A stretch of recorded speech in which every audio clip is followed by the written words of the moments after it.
चेहरे पे पूरे शहर की गर्द मलाल है, जो हाल दिल का है वही दिल्ली का है। धूल भी धुआं भी और सांसों में बसा वो दर्द जिसे शब्दों से बयां करना मुश्किल है। इस शायरी की सच्चाई शायद इस शायरी से भी ज्यादा कड़वी है, क्योंकि ये केवल एक शहर की कहानी नहीं है, ये कहानी है हर उस सांस की जो बोझ लेकर जी रही है। दिल वालों की दिल्ली आज दिल के लिए सबसे बड़ा खतरा बन गई है। इंडिया की कैपिटल दिल्ली हर साल सेवियर एयर पोल्यूशन के क्राइसिस से गुजरती है। ये प्रॉब्लम सिर्फ विंटर तक सीमित नहीं है, ये साल भर चलती रहती है। लेकिन विंटर की मेट्रोलॉजिकल कंडीशंस इसे और भी खतरनाक बना देती हैं, जब AQI 400, 500, इवन कभी कभी 900 से 1000 तक पहुंच जाती है। चलिए समझते हैं आज की इस डॉक्यूमेंट्री में दिल्ली के एयर पोल्यूशन के रीजंस, गवर्नमेंट्स के स्टेप्स और सिटीजन्स एयर पोल्यूशन से लड़ने के लिए क्या कर सकते हैं। हम सॉल्यूशन और कॉजेस की बात करें उससे पहले बात करते हैं कुछ रिपोर्ट्स की, जो बात करती हैं दिल्ली और इंडिया के एयर पोल्यूशन के। Getting some breaking news from the national capital. The Delhi air quality is again in the very poor category. The AQI is in the very poor category. For our next story, let me start with a few headlines. You can see them on your screen. Delhi's air quality improves from very poor to poor. हाल ही की एक study ने India के 11 major cities के air quality का आकलन किया and the results were truly shocking. Delhi, Mumbai, Kolkata, Bengaluru, Chennai, Hyderabad, Patna, Lucknow, Jaipur, Ahmedabad और चंडीगढ़, पिछले एक दशक में इन सभी शहरों में से किसी भी शहर ने सुरक्षित AQI के पैमाने को क्रॉस नहीं किया। न मुंबई, न बेंगलुरु, न कोलकाता, न ही बाकी शहर। मतलब हमारे सबसे डेवलप और मेट्रोपोलियन सिटीज साफ हवा देने में सक्षम ही नहीं है। इंडिया टुडे की एक हेल्थ रिपोर्ट के मुताबिक दिल्ली की हवा में इतना ज़्यादा पार्टिकुलेट मैटर्स हैं, ozone, sulphur dioxide, carbon monoxide और नाइट्रोजन ऑक्साइड से पूरा शहर भरा हुआ है। ये मैटर्स हमारी सांसों के द्वारा हमारे लंग्स में जाती हैं और डायरेक्ट उन पर अटैक करती हैं। COPD, chronic obstructive pulmonary disease, bronchitis, rhinitis, pneumonia, ये सारी बीमारियां सिर्फ उन लोगों तक सीमित नहीं हैं जो कमजोर लंग्स के साथ जी रहे हैं।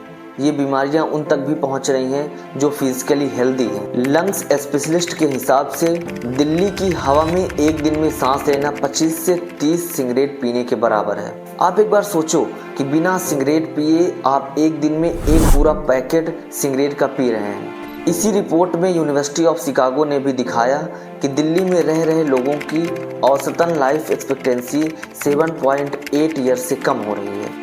इंडिया में हर साल 1.24 मिलियन लोगों की डेथ सिर्फ एयर पोल्यूशन के कारण होती है। न्यू दिल्ली में PM 2.5 का लेवल 247 माइक्रोमीटर क्यूब तक पहुंच गया, जबकि WHO के गाइडलाइंस के हिसाब से यह सिर्फ 15 माइक्रोमीटर क्यूब होना चाहिए। मतलब कि रिकमेंडेड लिमिट से 16 से 17 गुना ज़्यादा जहर हम रोजाना इनहेल कर रहे हैं। शहर लिटरली टॉक्सिक हेज की लपेट में आ चुका है। US based health effect institute की एक रिसर्च में बताया गया कि लंग्स कैंसर 30 to 50% सिर्फ एयर पोल्यूशन के कारण बढ़ रहा है।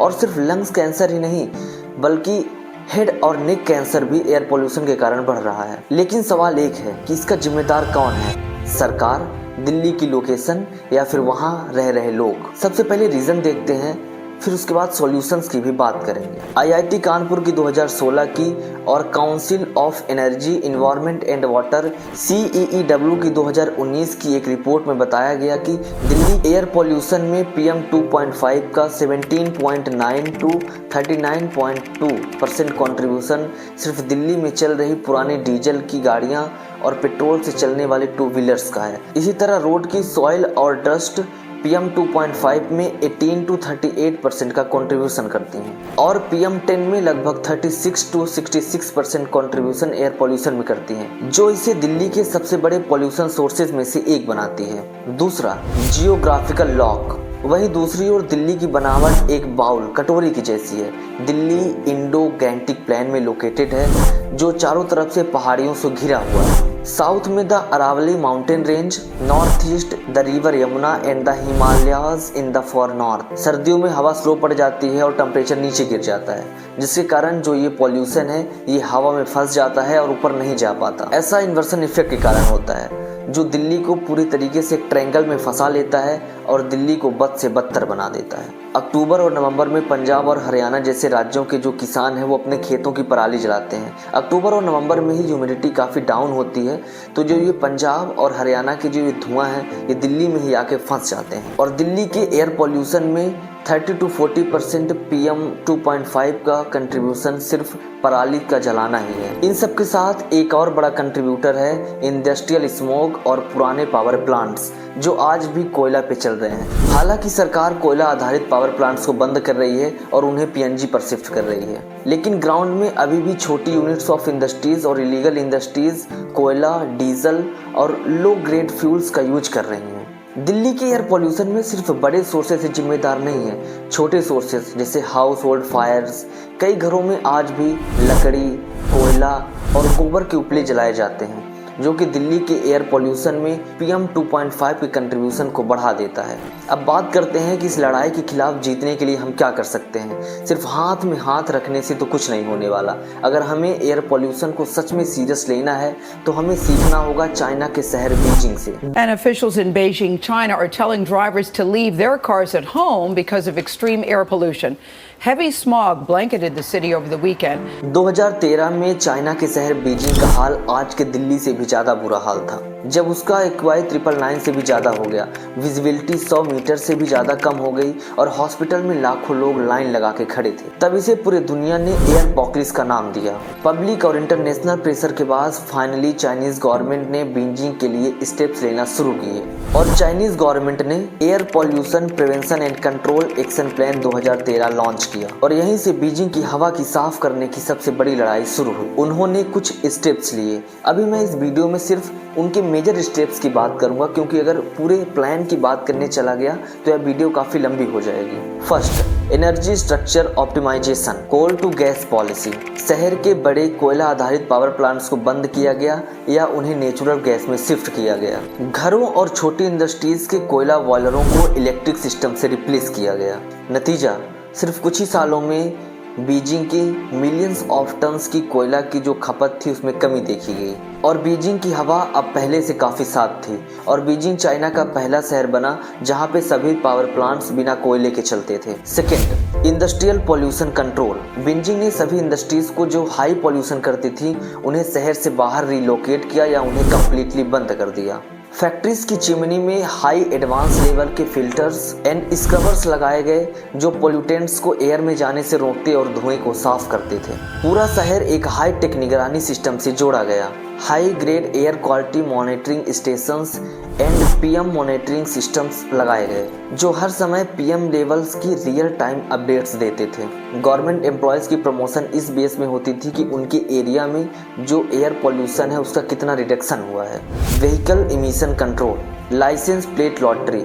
अगर आपको डीजल या पेट्रोल की कार खरीदनी है तो आपको उस महीने लॉटरी जीतना पड़ेगा। सिर्फ कुछ ही लिमिटेड लोगों को यह लॉटरी दी जाती थी, लेकिन इलेक्ट्रिक कार्स आप खरीद सकते थे। काफ़ी गवर्नमेंट सब्सिडीज भी दे रही थी और सपोर्ट भी कर रही थी। सभी डीजल बसेस को हटा के करीब आज चाइना के पास दुनिया की 99% इलेक्ट्रिक बसेस हैं। बीजिंग ने ट्रेनों, मेट्रो और हाई स्पीड बुलेट ट्रेन का एक ऐसा नेटवर्क बनाया जो दुनिया के सबसे बड़े और सबसे तेज अर्बन ट्रांसपोर्ट सिस्टम में गिना जाता है। इससे प्राइवेट कारों पर पूरी डिपेंडेंसी बहुत कम हो गई और चाइना ने पूरे शहर के ट्रांसपोर्ट सिस्टम को अफोर्डेबल, कंफर्टेबल एंड फास्ट बनाया। और हवा जब बहुत खराब हो जाती है तो वहाँ उसके लिए एक स्पेशल ड्राइविंग रिस्ट्रिक्शंस रूल्स हैं। ऑड इवेंट की तरह केवल वही गाड़ी चला सकती है जिसकी नंबर प्लेट का लास्ट डिजिट उस दिन के रूल से मैच करता है। यह नियम सिर्फ क्रिटिकल स्मोक डेज में लागू किया जाता है। Massive investment. बीजिंग ने इस जंग को हल्के में नहीं लिया। सरकार ने monitoring, subsidies, clean energy, public transport and enforcement में बिलियंस ऑफ डॉलर्स खर्च किए। 2013 से 2022 के बीच में बीजिंग ने PM 2.5 के 66.5% की कमी को रिकॉर्ड किया। बीजिंग का मॉडल साफ दिखाता है कि political will, massive investment plus public participation से ट्रांसफॉर्मेशन संभव है। गवर्नमेंट और सिटीजन की अवेयरनेस ने बीजिंग को पूरी दुनिया की सबसे साफ हवा करने का टाइटल दे दिया। लेकिन हमारे देश की सबसे बड़ी प्रॉब्लम ये है कि यहाँ पर नीति तो बनाना काफ़ी आसान है, लेकिन पॉलिटिकल विल की काफ़ी कमी है। जब दिल्ली के आम लोग, स्टूडेंट्स, अपनी सांस के लिए, हवा के लिए दिल्ली सरकार से प्रश्न पूछना शुरू किया तो दिल्ली सरकार ने उन पर लाठीचार्ज करवा दिया। Several police personnel were injured near India Gate on Sunday, November 23rd. The Delhi police registered 2 separate FIRs and arrested around 22 people in connection with the incidents.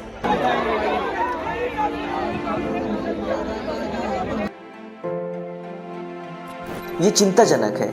क्या यही है इंडियन कॉन्स्टिट्यूशन का article 19(1)(a) the freedom of speech and expression? लेकिन दिल्ली के लोगों अब चुप नहीं बैठना है। सरकार से अपने और अपने बच्चों के भविष्य के लिए उनसे पूछना है कि हमें कब मिलेगी साफ हवा। और अगर सरकार कोई रूल्स और रेगुलेशंस बनाती है तो हमें उनका साथ भी देना है, क्योंकि यह लड़ाई सिर्फ अकेले सरकार की नहीं है, हम सब दिल्ली वासियों और पूरे भारतवासियों का है। अगर सरकार नियम बनाए तो हमें उसका साथ देना है, जैसे graded response action plan and air pollution mitigation plan. लेकिन इन सभी के साथ हमें इंडिविजुअल भी काम करना है। पहला, प्राइवेट ऑन्ड व्हीकल्स को अवॉइड करने की कोशिश करें, ज़्यादातर पब्लिक ट्रांसपोर्ट का यूज़ करें।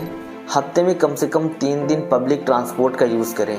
ऑफिस जाना हो या अपने बिजनेस पे जाना हो तो कार पुलिंग का यूज़ करें, मतलब एक कार में 3 से 4 लोग बैठ कर जाएं। 1, 2 या 3 किलोमीटर चलने के लिए वॉकिंग या साइकिलिंग का यूज़ करें। हर जगह के लिए कार का यूज़ ना करें। दूसरा, air purifier, high efficiency particulate air filter वाला प्यूरीफायर अगर आप अफोर्ड कर सकते हैं तो उसे अपने बेडरूम में लगाएं, क्योंकि ज़्यादातर आप बेडरूम पे ही रहते हैं, इसीलिए बेडरूम में एयर प्यूरीफायर ज़रूरी है। और समय समय पर फिल्टर्स को साफ या रिप्लेस करते रहें। खुले में कचरा, पत्ते, कपड़े, प्लास्टिक्स, इन्हें बिल्कुल भी ना जलाएं, क्योंकि इससे PM 2.5 का लेवल काफ़ी तेज़ी से बढ़ता है। हरियाली अपनाएं, घर के टेरिस में, बालकनी में, छत में छोटे छोटे प्लांट्स को लगाएं। अवेयर बने और अवेयर बनाएं। सोसाइटी में लोगों को इन्वायरमेंट के बारे में बताओ, पॉल्यूशन के बारे में बताओ। इन्वायरमेंटल अवेयरनेस ड्राइव कैंपेन्स चालू करो, क्योंकि जागरूकता ही असली बदलाव की नींव होती है। इमरजेंसी डेज में क्या करें? बाहर निकलना अवॉइड करें, मास्क लगाएं जैसे कि N95, एयर प्यूरीफायर चालू करके रखें, खिड़कियां बंद करके रखें। और अगर आपके घर में बच्चे या बूढ़े हैं तो उनका ज़्यादा से ज़्यादा ध्यान रखें। ये सभी छोटे कदम एक व्यक्ति के लिए काफ़ी छोटे हैं, लेकिन अगर पूरे शहर के 2 करोड़ लोग एक साथ मिलकर इसको करना शुरू करेंगे तो दिल्ली बदलेगी, ज़रूर बदलेगी। तो कमेंट सेक्शन में बताइए कि आज से आप साफ हवा करने के लिए क्या स्टेप्स लेंगे। आप यहाँ क्लिक करके देख सकते हैं कि ग्लोबल वार्मिंग क्या है, ग्लोबल वार्मिंग कैसे काम करती है। आज के लिए बस इतना ही। अपना और अपनों का ख्याल रखें। मिलते हैं किसी और वीडियो में। जय हिंद, जय भारत।